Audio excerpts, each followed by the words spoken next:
Hola chicas, chicos, buenos días, buenas tardes, buenas noches en el momento en que estén viendo esto. Como saben, como parte de nuestras actividades de tutorías, por ahí me había quedado con la intención de enviarles un video que en esta ocasión estoy grabando sobre algunas técnicas de investigación jurídica que ustedes puedan aplicar cuando se tengan en manos una investigación, ¿no? Y estas son en las que nos enfocaremos en el taller del día de hoy, que es análisis documental, entrevista y grupo focal. Es lo que trabajaremos y que también obviamente les ha servido durante la carrera y les va a poder servir todavía mucho más, que es cómo investigar en derecho, cómo podemos investigar en derecho. Lo que quiero es que ustedes puedan entender para qué sirve una de ellas, cómo es que se realizan paso por paso y también cómo podemos usarlas para conocer mejor los fenómenos que engloba el derecho, es decir, todas esas investigaciones cualitativas y ojo, porque no también cuantitativas al ver los momentos en los que podemos extraer la información de cada una de estas técnicas o herramientas de investigación. La idea aquí es que ustedes puedan investigar no solo con libros, sino también con personas y con experiencias reales. Así que vamos a aprender cómo hacerlo de manera ordenada y sencilla, que recordemos que eso también tiene que ver con la ética. Aprender a usar una herramienta y luego usarla es parte de la ética, es parte de esa ética concienciada de no puedo usar una herramienta si no sé realmente para qué sirve. Entonces, empecemos con la primera de estas técnicas y esta es el análisis documental. ¿Qué significa esto? Es muy simple, es leer documentos de manera inteligente, buscando información que responda en primer momento a una pregunta. En derecho, los documentos son nuestra materia prima y lo hemos visto clase tras clase cuando recordamos repetidamente las leyes, las sentencias, las fuentes del derecho, los acuerdos, expedientes, artículos, incluso en derecho nos sirven también las notas de prensa o informes que producen las instituciones gubernamentales. Usamos el análisis documental cuando queremos entender qué dice una ley, cómo es que ha cambiado y cómo la han aplicado los tribunales de manera evolutiva. Por ejemplo, si yo quiero saber cómo ha cambiado el criterio de la Suprema Corte de Justicia de la Nación sobre la nulidad administrativa, por poner un ejemplo, no voy a entrevistar a nadie, voy a leer documentos, las leyes, las reformas, las sentencias y voy a hacer un análisis comparado de cada una de estas. En pocas palabras, el análisis documental es investigar con los ojos y con la mente, no con la boca, no a través de lo que podamos llegar a escuchar. Em, para esto me gustaría pues comentarles un paso a paso. Ojo, intentaré ser muy breve porque yo sé que soy larguísimo hablando. El primero de estos pasos es tener una pregunta bien clara. Tenemos que definir nuestra pregunta. Sin pregunta, uno se pierde entre los montones y montones de papel que podamos recopilar. Y un ejemplo de esto podría ser, ¿cómo protege la ley mexicana el derecho a la educación? Una pregunta tan simple y que probablemente ustedes ya lleven a cabo desde que están teniendo materias como seminario de tesis, nos sirven para problematizar, para generar un interés. Y eso nos lleva al segundo paso, nos lleva a definir, busco dónde están esos documentos, que pueden ser el diario oficial, en la página del Congreso, en la de la Suprema Corte o en bases de datos de nuestra universidad o de distintas universidades, librerías. Ojo, las fuentes son grandísimas y amplísimas. Entonces, a partir de ese recopilar datos que guarden relación con nuestro tema de interés, nos lleva al tercer punto y es, hago una ficha documental que me permita registrar datos. Esto es una hoja donde anoto qué leí, quién lo escribió, de qué año es y qué idea importante encontré. Ojo hasta ahora en términos generales. ¿Cuál es la idea central de ese documento que yo hallé? Y eso me lleva a la parte 4, que es realizar una lectura crítica. Es decir, no solo leo, sino que me pregunto qué es lo que dice, a quién beneficia, incluso a quién perjudica, por qué esto es importante. Es decir, una serie de preguntas que me ayuden ya no solo a entender cuál es el contenido central de la lectura, sino cuáles son esos múltiples contenidos o puntos desde los que observa ese tema central. Y a partir de ahí ya puedo yo llegar al quinto paso, que es agrupar las ideas o palabras clave que se repitan. A eso se le llama codificar, es decir, organizar de manera sistemática el contenido dentro de una misma lectura o dentro de un mismo documento o fuente. Por ejemplo, todo lo que hable de educación lo organizo en esta parte, ¿no? En la página tal hablo de esto, en la página 48 otra vez, en la página 66 y así. Y luego otro tema sobre el mismo documento. Se habló de igualdad, se habló de responsabilidad del Estado. Ojo, eso no significa que solo lo vamos a hallar una vez. Podemos encontrar en las mismas páginas, incluso en los mismos párrafos, ejes temáticos distintos dentro del mismo documento.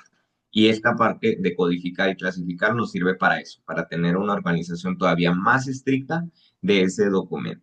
Y seis, es el último paso, que es finalmente interpreto, es decir, explico con mis propias palabras qué es lo que encontré y qué significa eso para la pregunta central que yo planteé, para la pregunta que planteé desde un primer paso.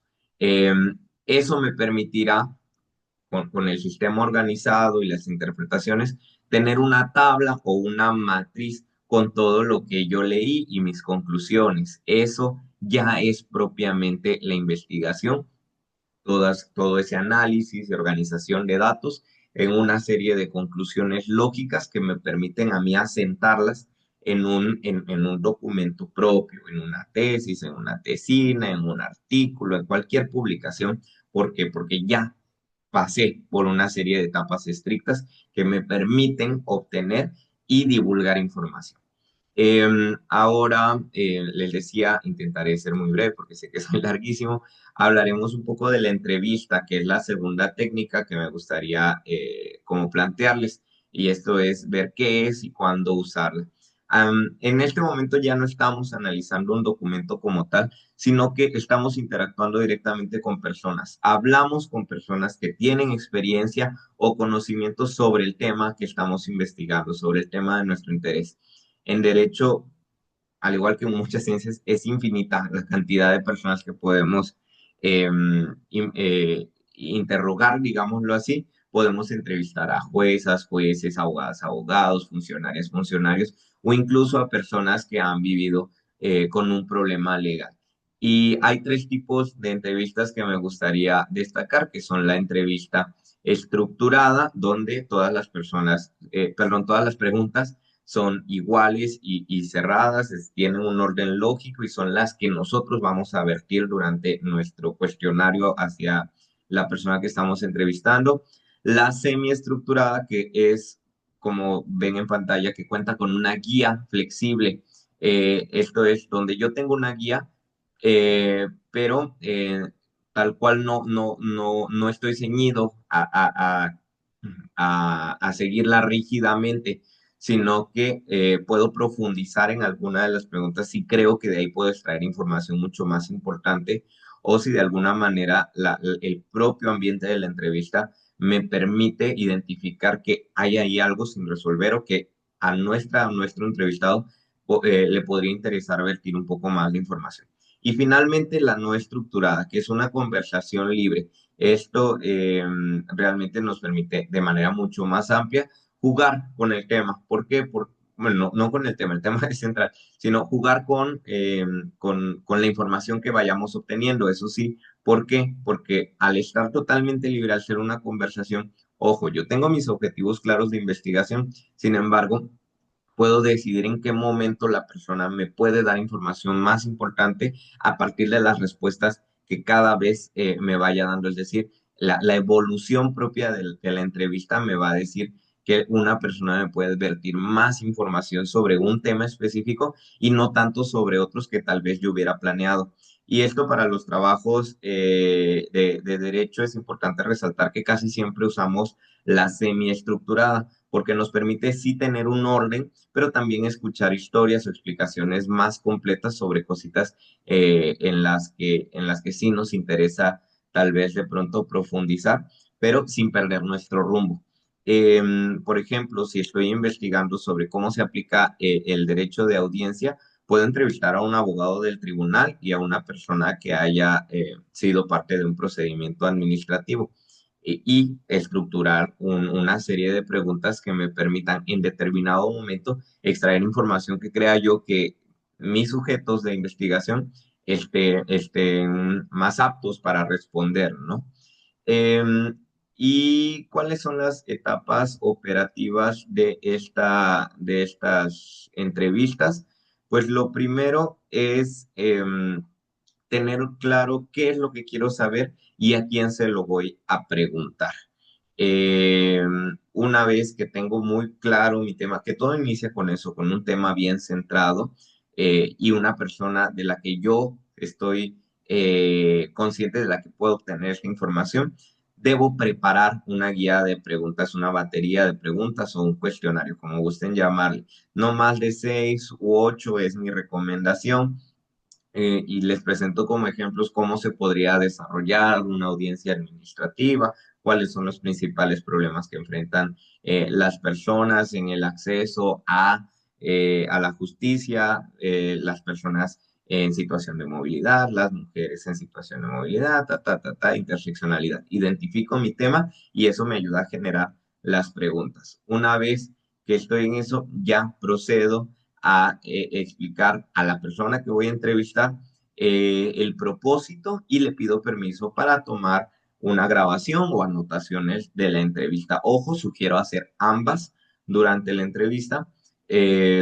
Ojo, siempre con la ética y todo es con un manejo ético de que la persona sea plenamente consciente del uso que le daremos y para eso debemos definírselo a las personas. Es decir, las notas que yo tome serán solamente para la organización de mi investigación. O bien, si las quieren usar para algo más, es válido, o sea, las notas que yo tome serán transcritas también en una publicación que realizaré. Es válido siempre que lo informemos, ¿ok?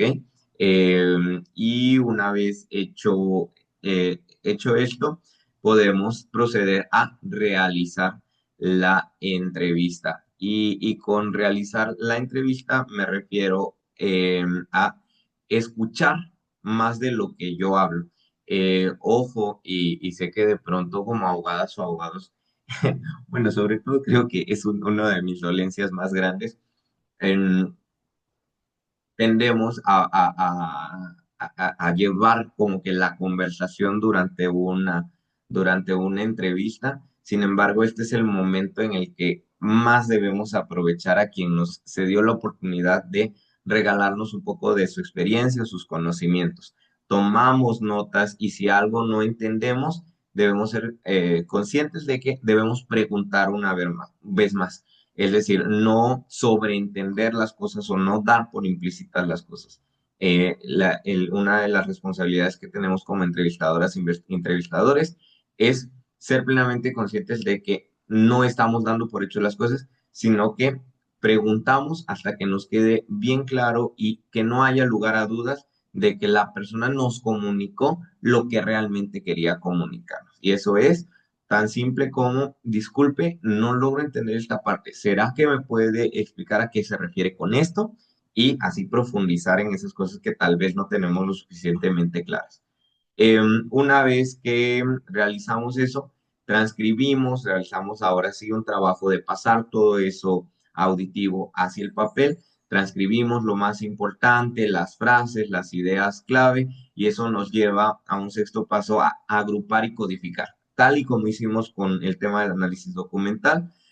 Agrupamos las respuestas sobre una línea temática, definimos qué temas se repiten, qué opiniones coinciden, qué diferencias hay entre las distintas entrevistas que pudimos realizar y a partir de eso generamos un esquema, un esquema o un tabulador, una matriz que nos permita sistematizar toda esa información que han vertido en nosotros.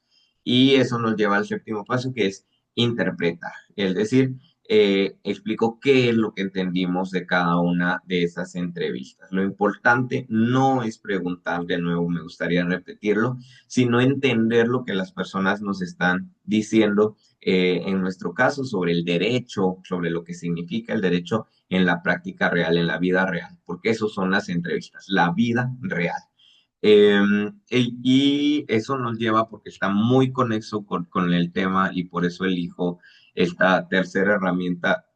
Perdonen por remitirme, perdón, híjoles, limitarme es la palabra a estas tres herramientas, pero son las que considero de las que de pronto más partida le podemos sacar.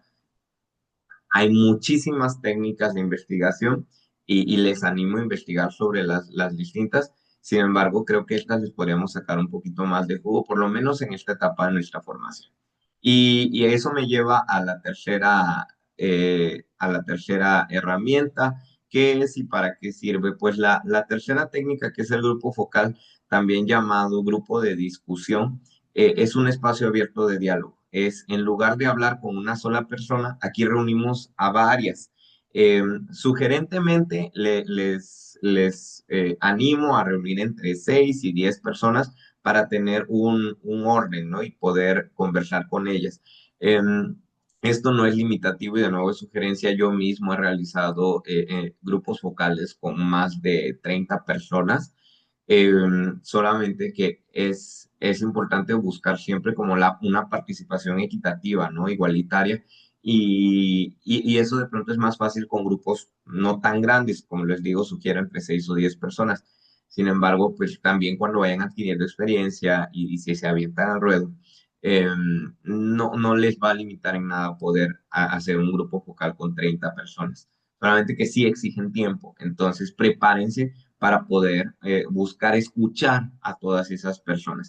El investigador es más bien un moderador o un guía de las charlas a través de preguntas. En derecho sirve mucho para conocer opiniones compartidas o divergentes, diferentes, sobre un mismo tema. Por ejemplo, puedo reunir a 5 estudiantes, 2 abogados y 3 usuarios de nuestra Defensoría Pública Estatal para que hablen sobre cómo funciona el sistema de impartición de justicia en materia penal.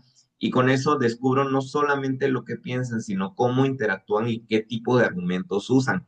Y esa información es obviamente importantísima para establecer un conocimiento real de la práctica, un conocimiento real del derecho, de lo que normativamente se establece en códigos, ¿no? Y eso resulta muy interesante. El grupo focal nos muestra el lado humano y social del derecho, por lo tanto, es de pronto muy enriquecedor poder escucharlo. ¿Cómo se realiza esta dinámica? eh, pues es importante como definir primero el para qué es que lo estoy haciendo y a quiénes voy a invitar. Es muy de la mano de lo que se realiza en una entrevista, es decir, el qué tema me interesa, cuáles son los objetivos, mis preguntas y a quién podría yo invitar para obtener esa información. Una vez que lo hago, diseño una guía de temas o preguntas sencillas y estas deben buscar ser muy amplias, invitar a la reflexión y a la discusión dentro de estos grupos. Por ejemplo, ¿qué tan fácil ha sido acceder a un abogado gratuito para las personas usuarias, para los litigantes? Esto puede significar variaciones en las respuestas bastante enriquecedoras. Y luego pensar también en qué obstáculos han tenido desde sus propios espacios de operación, ¿no? Va a ser muy distinto cómo lo observa como obstáculo un estudiante, a cómo lo observa un abogado, y cómo lo observa una o un usuario de estos servicios. Una vez que he realizado esto, organizo la logística. Busco un lugar tranquilo. De nuevo, si voy a tomar anotaciones o voy a grabar la sesión, lo cual yo recomiendo, tenemos que avisar, tenemos que obtener el consentimiento de las personas que intervengan. Y establecemos un grupo de reglas básicas. Recordamos que ahora no estamos con una entrevista persona a persona, sino que es persona moderadora o guía de la conversación con una agrupación de personas. Entonces es importante establecer reglas básicas como respeto de los turnos, no interrupciones y confidencialidad de lo que se discute en esas sesiones.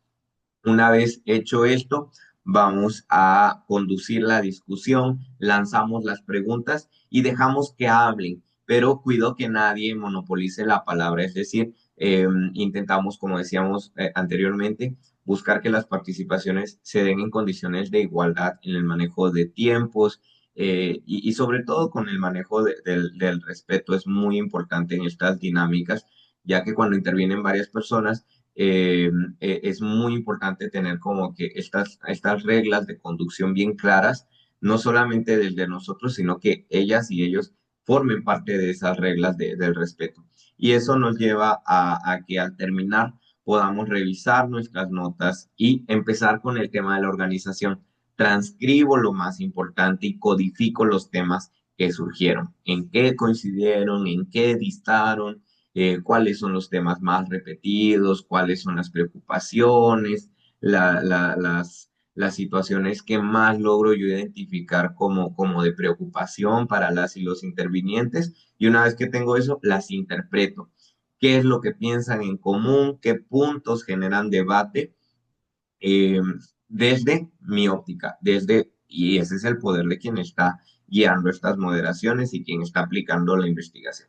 El grupo focal nos ayuda a ver cómo el derecho se vive, pero también cómo se discute en comunidad, porque no se interpreta de la misma forma y por eso elegí también estas dos, porque van a notar que no es lo mismo, dista mucho cómo comprende una persona desde su individualidad del derecho y luego cómo la comprende, cómo comprende el mismo fenómeno, incluso el mismo tema, pero cuando se encuentra en comunidad. A veces ese tema, ese valor social, ese valor de interactuar con otras personas al ser entrevistados, que vaya, es un grupo focal, una entrevista en grupo, es un grupo focal, eh, le, les hace también voltear la mirada y dar respuestas también con esos valores sociales, ¿no? Con todas esas, con cómo influye ese valor social, esa comunidad en sus propias respuestas. Y al final, el derecho no es un tema aislado, es un tema que se vive en grupos y eso lo vuelve importante, ¿no? Y para cerrar, solamente quiero que tengan algo muy importante en cuenta. Estas tres técnicas se pueden usar juntas o por separado, es decir, no son excluyentes, pero todas buscan entender mejor cuál es la realidad con la que nosotros interactuamos dentro del mundo del derecho. El análisis documental nos enseña qué es lo que dice la ley y cómo se aplica, qué es lo que dice una sentencia y cómo se aplica. La entrevista, por otro lado, nos muestra cómo es que las personas entienden y viven el derecho desde su individualidad, mientras que el grupo focal nos permite escuchar varias voces al mismo tiempo, ver cuáles son sus coincidencias y también cuáles son sus diferencias. Cuando nosotros analizamos todo eso, hacemos algo que se llama triangulación, que significa comparar la información de distintas fuentes para tener una visión más completa o más integral. Esto, al hablar de eso, mente estas tres investigaciones, mientras más técnicas nosotros apliquemos, más podemos nosotros hacer integral la visión de un mismo tema, más podemos integrar, complejizar la manera en que observamos un fenómeno jurídico. Si yo intervengo con más técnicas de investigación, más nutrida y más completa va a ser esa conclusión que nosotros podamos brindar. Y así es como poquito a poquito vamos a aprender a investigar con método, con sentido y sobre todo, algo muy importante, con ética. Recuerden, investigar el derecho no es solo leer leyes, sino también escuchar lo que pasa detrás de cada uno de estas normativas o de estas sentencias, lo que convive con las personas, que es lo más valioso que tenemos. Les agradezco muchísimo, espero que de verdad les pueda servir y si tienen alguna duda, por favor, busquen contactarme. Yo sé que de pronto no contesto con la misma velocidad, pero que sepan que voy a estar muy atento sobre todo a mi correo electrónico samuel.gordillo@unach.mx. Nos vemos muy pronto.